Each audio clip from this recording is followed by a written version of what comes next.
Hey everyone. So I hope you enjoyed part one and two of this four-part series of videos I did with Strathmore on the essentials of urban sketching. All right. So in this third video, we'll continue looking at some of the additional design aspects, such as creating emphasis and contrast.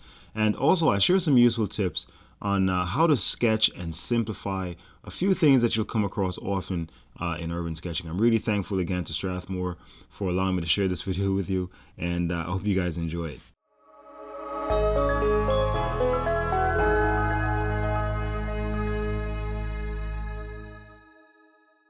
So, of course, a really quick thank you to everyone who supported my books, Pen and Ink Drawing a Simple Guide, and the supplementary workbook.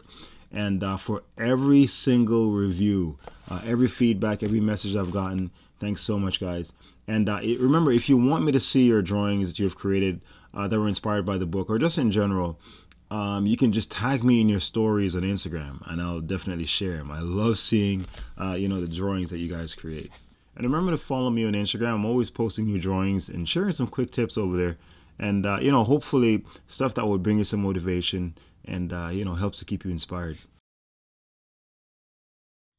Now, while it's awesome to sketch a scene and be able to capture what you see, there's something even more fulfilling about being able to not only sketch what you see, but to creatively direct the viewer's attention to a specific area of that scene. This enables you to use your sketches to creatively express yourself, to say something, to go beyond just being a recorder and actively choosing to filter information. And plus it's a fun way to really challenge yourself to choose what matters to you most and to visually convey that in your sketch. The first thing is to take some time to look at the scene and determine if or where will be your focal point in that sketch. So it can be anything you deem to be visually appealing or that draws your interest. So it could be a single item like a rock or a vase or a plant or a tree or a sign or a person, a vehicle, a group of people or objects. It could be an entire area of that scene. It doesn't have to be a particular thing. So understand that a focal point or focal area could be something that appeals to you that you would like to direct your creative energy to and bring that out in the sketch. Now, after deciding on the focal area of your scene, next thing is to determine how you will convey this to the viewer. Now, other than choosing a unique subject matter, that naturally stands out, like it may be the only person in the scene, perhaps the easiest way is to frame the scene in such a way so that the focal area will naturally be the center of attention. A popular way of creating emphasis is using contrast. There's a variety of ways to use contrast to create emphasis. For example, you could use contrast in shapes, in details, so that the area of focus has a lot of attention, a lot of details, a lot of movement, a lot of action, and where other areas of the composition, there's barely anything going on. That type of contrast will easily drive your viewer's eyes to wherever that action is. And another common way of creating contrast is by using values. So if you're using value contrast, then you would ensure that the deepest and lightest values are juxtaposed or placed right next to each other at that focal area. So the rest of the sketch would be dominated by midtones. So this way, where the deepest values are will clash right against the lightest values, and this will be the place that your viewer's eyes will spend the most time. Now, it may be a bit challenging in the beginning to actually apply emphasis in your sketches, but in time you'll really grow to appreciate it and understand that it enables you to take creative control of your art and use it as a form of creative expression. So you're not just this passive recorder, but now you become an active agent in your art and in the very scene that you're capturing. Now you're actually saying something about it.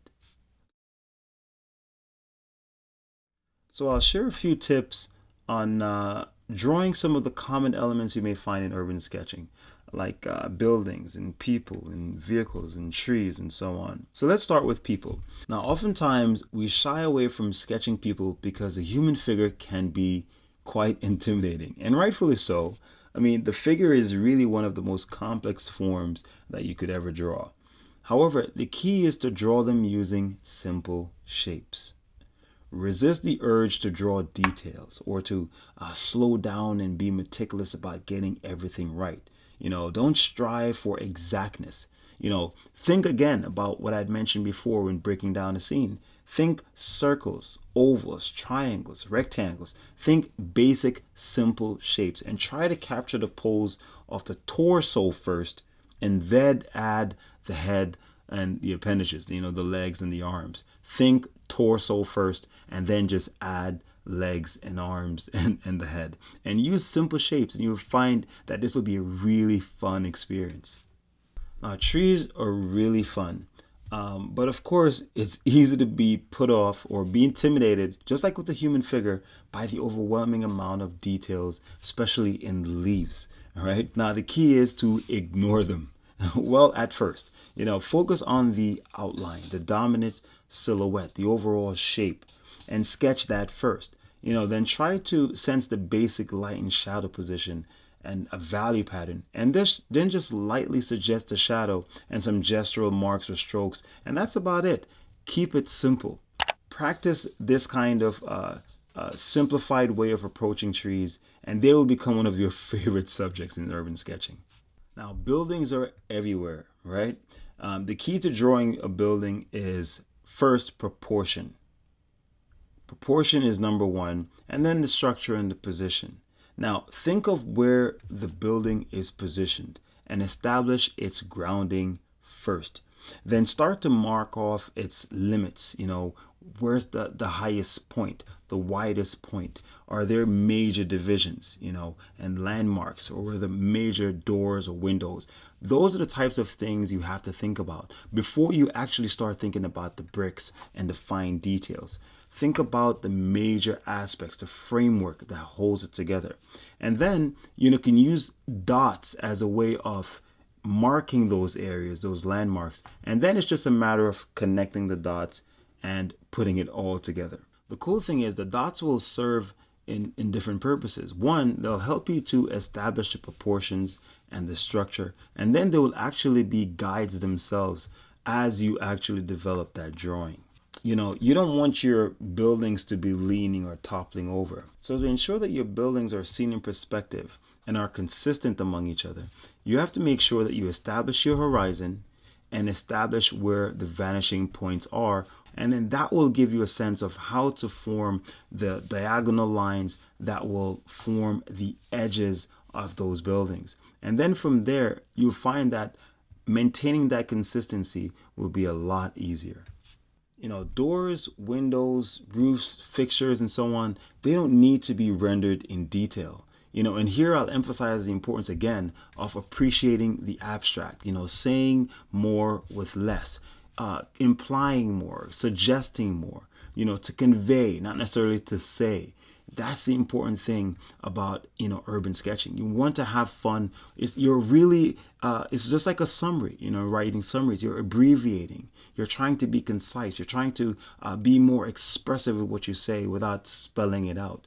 And that's the thing about drawing these fixtures like windows.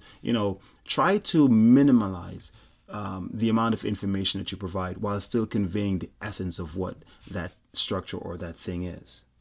Okay, so next week sometime I'll post the last part of this video so we can actually move on to something else.